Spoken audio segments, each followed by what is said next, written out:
한 번의 서명으로 15년이 사라졌습니다. 사인만 하면 돼요. 그날 저는 아무것도 모르고 펜을 들었습니다. 다음 날 아침 통장 잔액은 0원이었습니다. 집도 돈도 제 이름도 모두 사라졌습니다. 15년을 함께한 남편은 철저하게 계획했습니다. 하지만 그는 단 하나를 놓쳤습니다. 마지막에 웃은 사람은 누구였을까요? 사연 시작합니다. 사인만 하면 돼요. 남편의 목소리는 평소처럼 차분했어요. 아니, 너무나도 차분했습니다. 돌이켜보면 그때 이미 알아챘어야 했어요. 28년을 함께 산 남편의 손이 왜 그렇게 미세하게 떨리고 있었는지를요. 저는 서류를 제대로 읽지도 않았습니다. 아파트 대출 서류라고 했어요. 우리 집 명의를 정리하는 거라고 했습니다.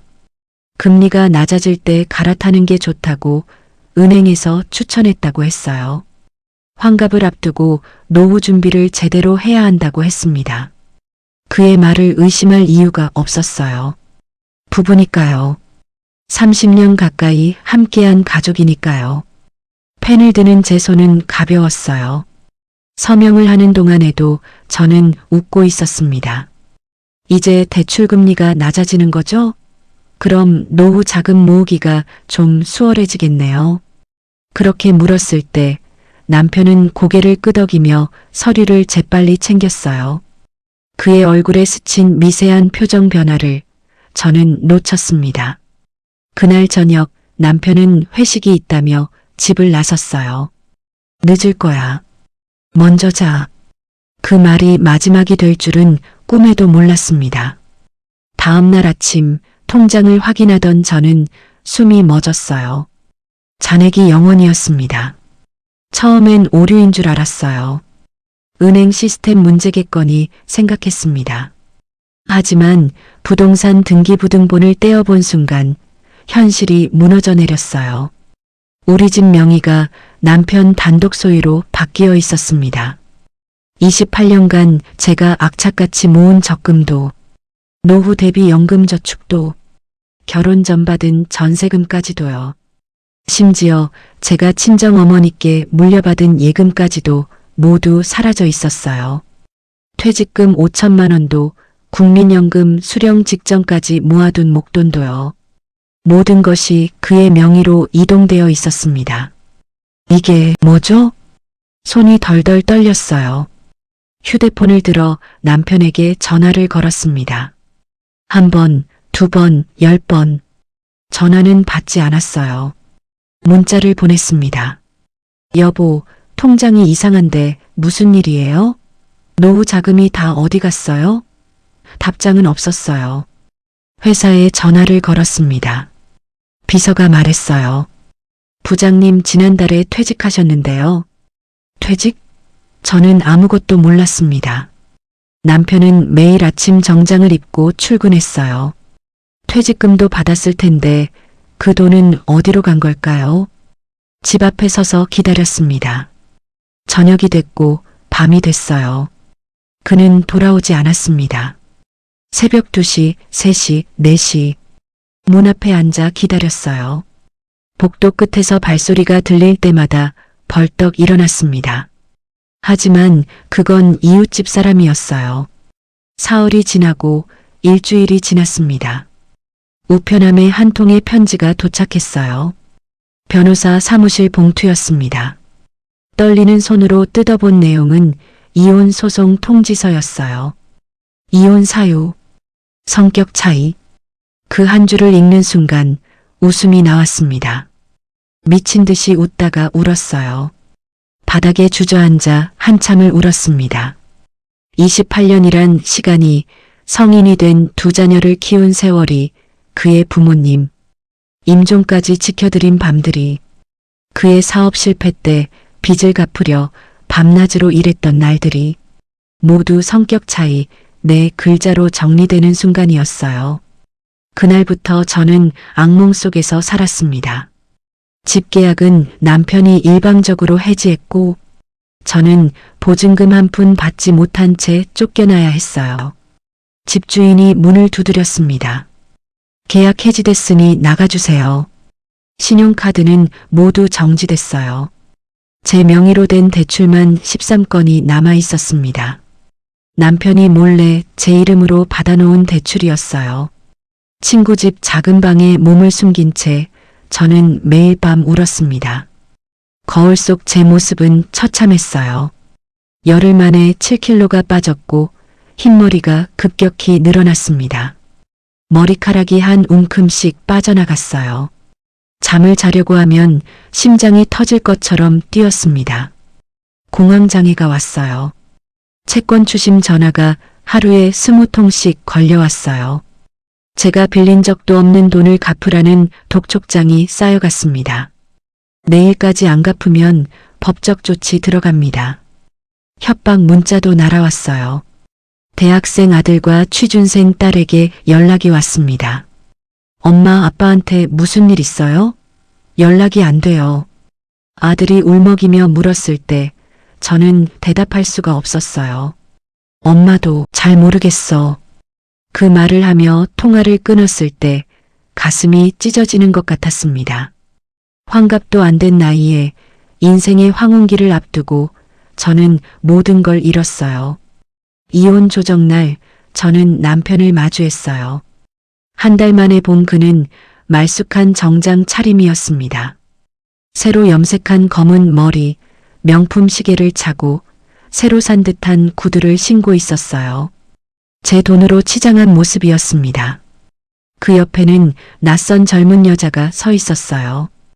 임신한 것 같았습니다. 조정위원 앞에서 남편은 태연하게 말했어요.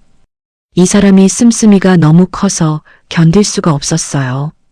제 퇴직금으로는 감당이 안 됐습니다. 명품백을 수십 개 사고 백화점에서 돈을 물쓰듯 거짓말이었습니다.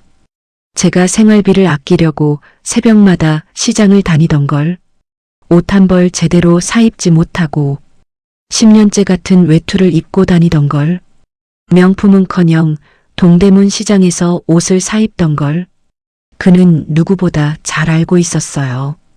노후 자금 모으겠다고 점심도 굶으며 아껴온 28년이었습니다. 하지만 그는 거침없이 거짓을 늘어놓았어요. 재산은 제가 번 거예요. 이 사람은 집에서 애나 보고 있었죠.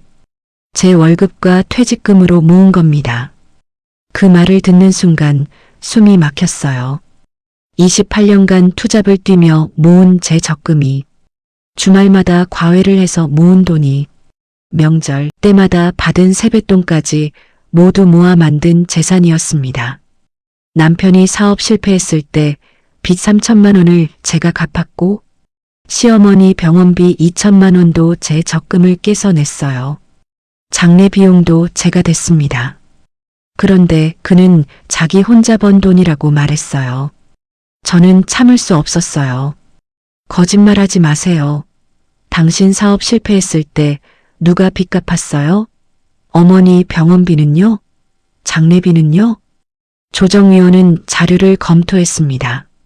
하지만 모든 재산이 남편 명의로 되어 있었기 때문에 제가 증명할 방법이 없었어요.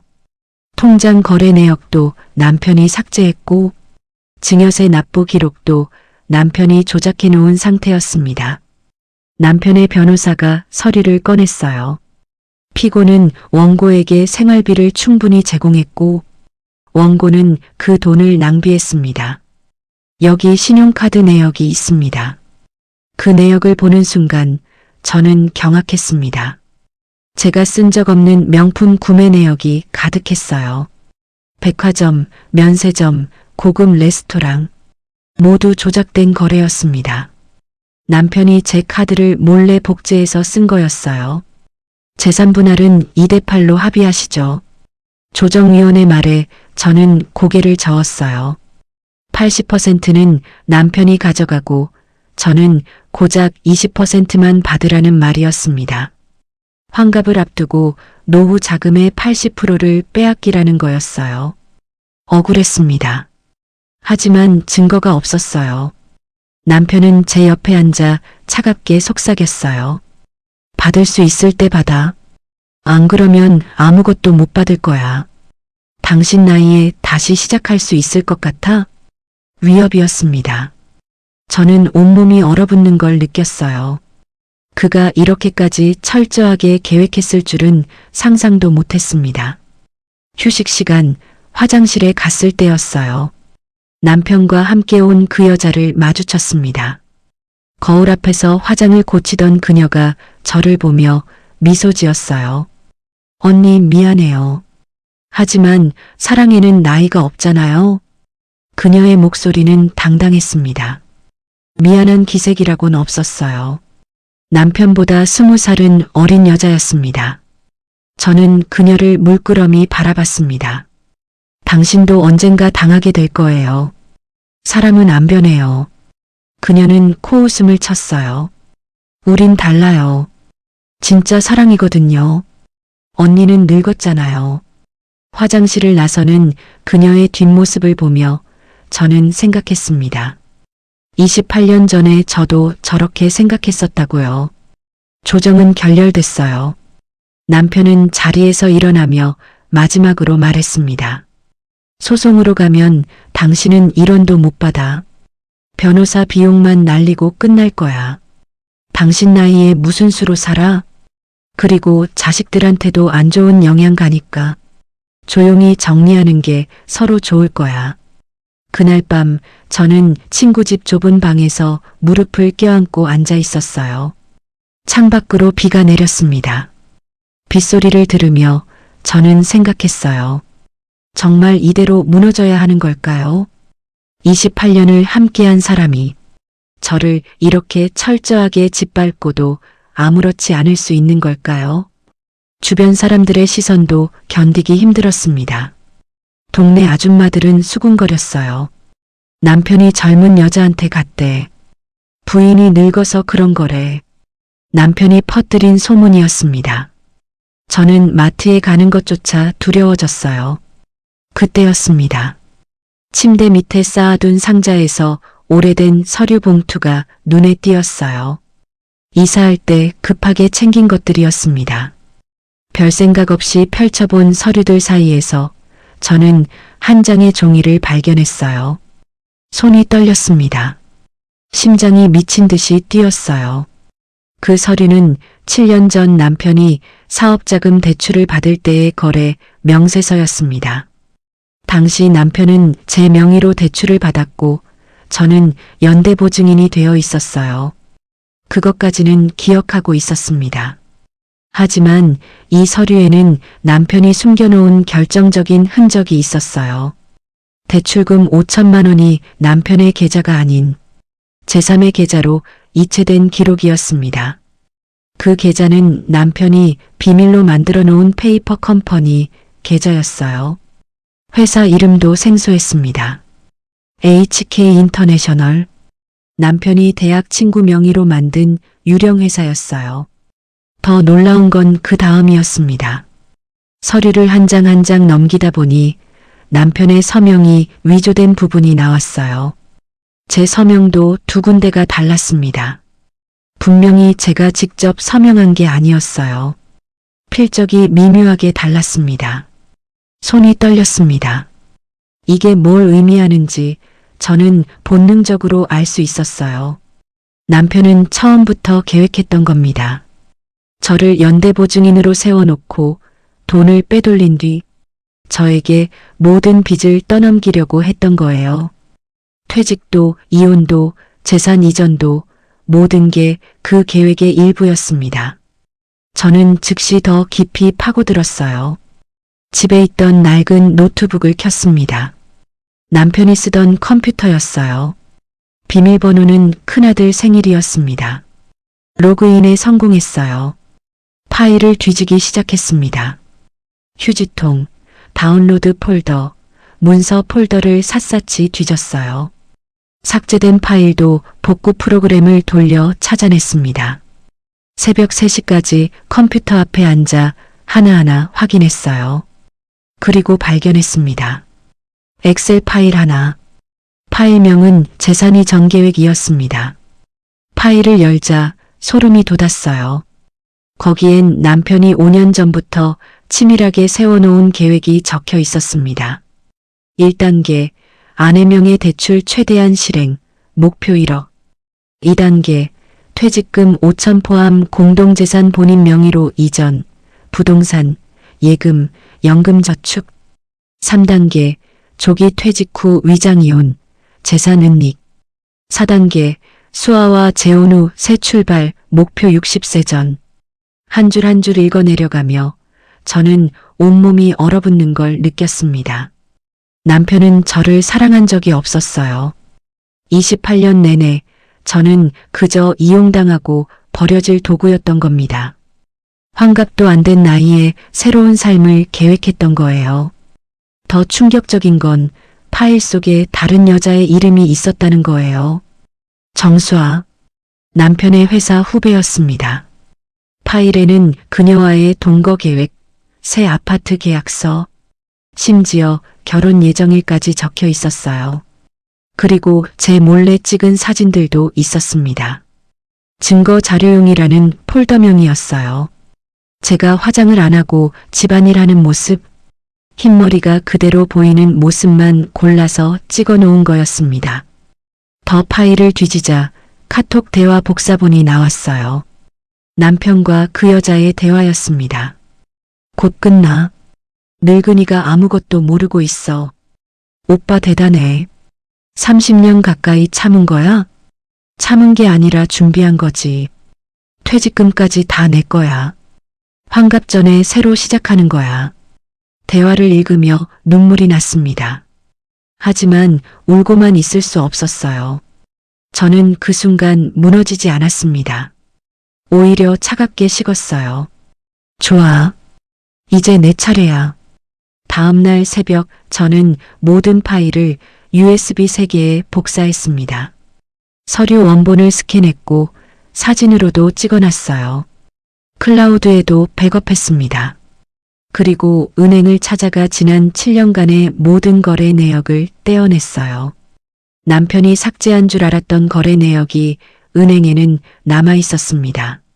제가 매달 적금을 붓던 기록, 노후 자금을 모으던 기록, 연금저축 넣던 기록, 시어머니 병원비를 보낸 기록이 모두 있었어요.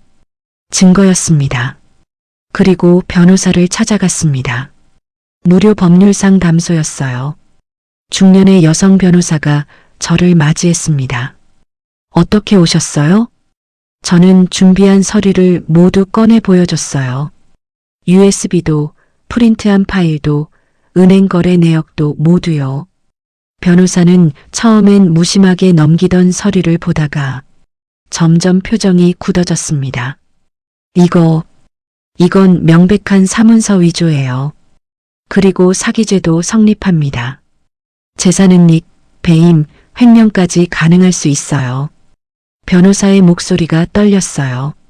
남편분이 퇴직금까지 포함해서 재산을 은닉하려고 이런 짓을 한 거라면 이건 단순 이혼 소송이 아니라 형사사건이 될 수 있어요. 특히 환갑을 앞둔 배우자의 노후 자금을 가로챈 건 정말 악질적입니다. 저는 고개를 끄덕였습니다. 소송을 준비하고 싶어요. 이길 수 있을까요? 변호사는 서류를 한참 들여다보더니 천천히 말했어요. 이 증거들만 있으면 100% 이깁니다. 아니, 상대방이 감옥에 갈 수도 있어요. 형사고소도 함께 진행하시겠어요? 저는 잠시 생각했습니다. 그리고 대답했어요. 네, 끝까지 가겠습니다. 소송이 시작됐습니다. 남편은 제가 소송을 제기했다는 사실에 코웃음을 쳤어요. 돈도 없는 주제에 변호사는 어떻게 구했대? 국선 변호사라도 불렀나? 그 나이에 뭘 할 수 있을 것 같아? 카톡으로 온 메시지였습니다. 저는 답장하지 않았어요. 대신 법원에 모든 증거를 제출했습니다. 형사고소장도 함께요. 첫 번째 공판일. 남편은 여유로운 표정으로 법정에 들어왔어요. 옆엔 그 여자 정수아가 함께 있었습니다. 배가 많이 불러 있었어요. 임신 7개월쯤 돼 보였습니다. 판사가 서류를 검토하기 시작했어요. 남편의 변호사는 준비된 듯 말을 이어갔습니다. 원고는 결혼 생활 28년 동안 경제활동을 거의 하지 않았고 피고가 홀로 재산을 형성했습니다. 퇴직금 5천만 원도 피고의 30년 근속으로 받은 것입니다. 원고의 주장은 근거 없는 억측에 불과합니다. 그때 제 변호사가 증거 서류를 제출했어요. 남편이 위조한 서명, 페이퍼 컴퍼니, 거래 내역, 재산 이전 계획서가 담긴 USB, 은행거래 명세서, 그리고 남편과 정수아의 카톡 대화 캡처까지 모두요. 법정이 조용해졌습니다. 판사는 서류를 하나씩 넘기며 읽기 시작했어요. 남편의 얼굴이 창백하게 변했습니다. 옆에 앉아있던 정수아도 당황한 표정이었어요. 이게 뭡니까? 저게 어디서 난 겁니까? 남편이 벌떡 일어나 소리쳤어요. 판사가 조용히 하라고 말했습니다.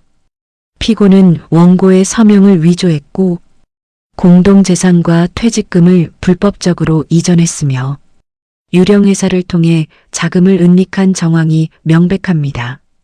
또한 원고 명의로 무단대출을 실행한 정황도 보입니다. 특히 배우자의 노후 자금을 계획적으로 탈취한 점이 매우 악의적입니다. 판사의 목소리는 차가웠어요. 제 변호사가 추가 증거를 제시했습니다. 남편이 제 신용카드를 복제해서 쓴 내역, 제 몰래 찍은 사진들의 메타데이터 분석 결과, 페이퍼 컴퍼니의 실체가 없다는 국세청 자료까지요. 두 번째 공판에서 남편은 변명을 늘어놓기 시작했습니다. 그건 노후 준비를 위해서 어쩔 수 없이 아내한테 말하면 반대할 것 같아서. 하지만 판사는 듣지 않았어요. 검사가 추가 조사를 시작했고 남편의 페이퍼 컴퍼니에서 빼돌린 돈이 무려 4억 2천이 넘는다는 사실이 밝혀졌습니다. 퇴직금 5천까지 합치면 거의 5억에 가까운 금액이었어요. 그 돈으로 정수아 명의의 아파트를 샀고 해외 계좌도 만들어놨더군요. 세 번째 공판. 남편은 더 이상 여유롭지 않았어요. 옆에 있던 그 여자도 사라졌습니다. 이런 사람일 줄 몰랐어요 라는 문자를 남기고 떠났다고 하더군요. 남편은 혼자 법정에 섰어요. 머리는 흰머리가 그대로 드러나 헝클어져 있었고 정장도 구겨져 있었습니다. 잘못했습니다. 합의하고 싶습니다. 제발, 나도 환갑인데. 남편이 고개를 숙였습니다. 처음으로 눈물까지 보였어요. 하지만 저는 고개를 저었습니다. 합의는 없습니다. 끝까지 가겠습니다. 남편이 저를 바라봤어요. 그 눈빛에는 원망과 분노가 서려 있었습니다. 하지만 저는 흔들리지 않았어요. 네 번째 공판에서 검사가 추가 혐의를 제기했습니다. 남편이 회사 돈까지 횡령한 정황이 발견된 거예요.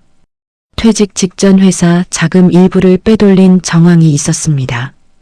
회사에서도 고소를 준비 중이라고 했어요. 판사는 마지막 변론을 들었습니다. 남편의 변호사는 선처를 호소했지만 소용없었어요. 그리고 일주일 후 판결이 나왔습니다. 판결문을 받아든 순간 저는 눈물이 났습니다. 기쁨의 눈물이었어요. 피고는 원고의 재산을 불법적으로 취득했으며 특히 배우자의 노후 자금과 퇴직금을 계획적으로 탈취한 점에서 죄질이 매우 불량하다. 사문서 위조, 사기, 횡령, 배임 등으로 징역 3년을 선고한다. 집행유예 4년. 또한 모든 재산을 원고에게 반환하고 위자료 1억 원을 지급하라. 불법적으로 취득한 재산 4억 2천만 원과 퇴직금 5천만 원도 전액 원고에게 귀속시킨다. 남편은 법정에서 무릎을 꿇었어요.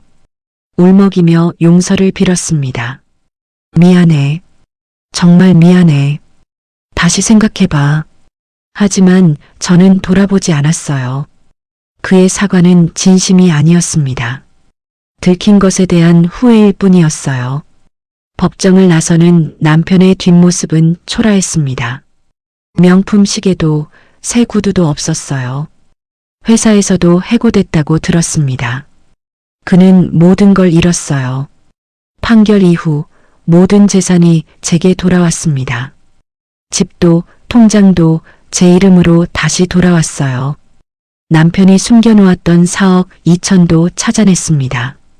퇴직금 5천, 위자료 1억까지 합치면 상당한 금액이었어요. 인생 2막을 시작하기에 충분한 돈이었습니다. 대학생 아들이 물었어요. 엄마, 이제 우리 집으로 돌아가요? 저는 고개를 끄덕였습니다. 응, 이제 우리 집으로 가자. 새 아파트 계약서에 제 이름을 쓸 때 손이 떨렸어요. 이번엔 두려움이 아닌 벅찬 감정 때문이었습니다. 더 큰 집으로 이사했어요. 아이들 방도 따로 만들어줬습니다. 남편에게서 마지막 문자가 왔어요. 미안해. 다시 시작할 수 있을까? 정말 잘못했어. 우리 나이에 혼자는 힘들잖아. 저는 차단 버튼을 눌렀습니다. 더 이상 그 사람과 나눌 말은 없었어요. 아이들에게도 설명했습니다. 아빠는 나쁜 일을 해서 우리랑 살 수 없어. 1년이 지났습니다. 저는 작은 카페를 열었어요. 제가 모은 돈으로 제 이름으로 만든 카페였습니다. 카페 이름은 다시 56이었어요. 인테리어도 직접 골랐고 메뉴도 직접 개발했습니다. 환갑을 앞두고 시작한 새로운 인생이었어요. 개업 첫날 친구들이 찾아왔어요. 꽃바구니를 들고 축하해줬습니다. 너 정말 대단해. 어떻게 이겨낸 거야? 그 나이에 새로 시작하다니. 저는 웃으며 대답했어요. 포기하지 않았을 뿐이야. 나이는 숫자일 뿐이야. 어느 날 카페 문을 열고 들어온 손님이 있었습니다. 중년의 여성이었어요. 50대 후반으로 보였습니다. 창가 자리에 앉아 한참을 울더니 저에게 조용히 말했습니다. 저도 남편한테 배신당했어요. 어떻게 이겨내셨어요? 저는 너무 힘들어서 환갑도 안 됐는데 모든 걸 잃었어요. 이 나이에 다시 시작할 수 있을까요? 저는 그녀의 손을 잡았습니다. 포기하지 않으면 돼요. 증거를 찾고 끝까지 싸우세요. 절대 무너지지 마세요. 당신은 혼자가 아니에요. 나이는 핑계가 될 수 없어요. 저도 56에 다시 시작했어요. 그녀는 울먹이며 고개를 끄덕였어요. 제 명함을 건네주며 변호사 연락처도 함께 줬습니다. 그날 밤 저는 카페 창가에 앉아 거리를 바라봤습니다. 거울에 비친 제 모습은 1년 전과 완전히 달랐어요. 흰머리는 깔끔하게 염색했고 얼굴에 생기가 돌았습니다. 체중도 정상으로 돌아왔고 공황장애도 나았어요. 무엇보다 눈빛이 달랐어요. 더 이상 두렵지 않았습니다. 더 이상 누군가에게 의지하지 않아도 됐어요. 저는 혼자서도 충분히 강했습니다. 56의 나이도 문제가 되지 않았어요. 모든 걸 빼앗겼던 그날이 떠올랐어요. 남편이 서류를 내밀며 사인만 하면 되라고 했던 그 순간이요. 그때 저는 아무것도 몰랐습니다. 세상이 이렇게 잔인할 수 있다는 것도, 가장 믿었던 사람이 배신할 수 있다는 것도요. 하지만 이제는 알아요. 세상은 때때로 잔인하지만 포기하지 않으면 반드시 기회가 온다는 거요. 증거를 찾고 진실을 밝히고 끝까지 싸우면 이긴다는 거요. 그리고 가장 중요한 건 나 자신을 믿는 거라는 거요. 나이는 핑계가 될 수 없다는 것도요.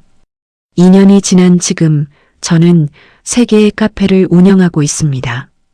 직원도 10명이 생겼어요. 배신당한 중년 여성들을 위한 무료 법률 상담도 진행하고 있습니다. 제가 겪은 일을 책으로도 냈어요. 56, 다시 시작이라는 제목으로요. 아이들은 건강하게 자라고 있습니다. 딸이 물었어요. 엄마, 다시 결혼 안 해요? 저는 웃으며 대답했습니다. 엄마는 지금도 충분히 행복해. 환갑을 맞는 날 카페에서 작은 파티를 열었어요. 아이들과 친구들이 모였습니다. 케이크에 불을 끄며 소원을 빌었어요. 나와 같은 상황에 놓인 모든 분들이 포기하지 않기를. 마지막에 웃은 건 끝까지 버틴 저였습니다. 여러분, 이 이야기가 와닿으셨나요? 세상에는 아직도 배신당하고 억울함을 삼키며 살아가는 사람들이 너무 많습니다.